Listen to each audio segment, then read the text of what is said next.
என்னுடைய சப்ஸ்கிரைபர் அனைவருக்கும் வணக்கம். இன்றைக்கி நம்ம என்ன பதிவில் பார்க்க போகிறோன்னா, பனை மரத்தின் பயன்கள்.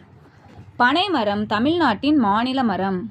கற்பகத்தரு என அழைக்கப்படும் மிக சிறந்த இயற்கை வளம். இது 800க்கும் மேற்பட்ட பயன்பாடுகளை கொண்டது.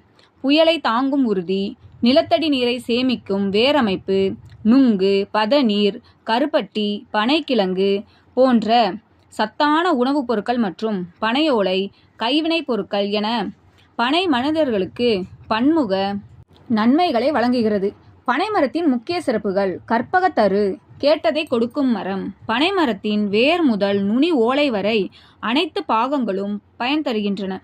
உணவிலி பொருட்களாகவும், வீடுகள் கட்டவும், கைவினை பொருட்கள் செய்யவும் பயன்படுகிறது. மருத்துவ குணங்கள். நுங்கு வெயிலின் கொடுமையை குறைத்து உடலுக்கு குளிர்ச்சி அளிக்கிறது. பனம்பழம், பனங்கற்கண்டு, பனங்கூழ் போன்றவை சத்துணவாகவும் நோய் தீர்க்கும் மருந்தாகவும் பயன்படுகின்றன. சுற்றுச்சூழல் பாதுகாப்பு. பனை மரத்தின் வேர்கள் மண்ணரிப்பை தடுக்கின்றன, நிலத்தடி நீர்மட்டத்தை பாதுகாக்கின்றன.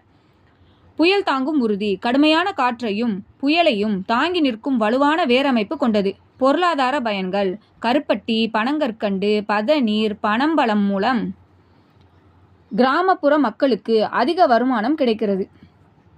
பண்டைய பயன்பாடு. பண்டைய காலத்தில் ஓலைச்சுவடிகள் எழுத பனை ஓலைகள் பயன்பட்டன. இது தமிழரின் கலை, இலக்கிய பாதுகாப்பிற்கு பெருந்துணையாக இருந்தது.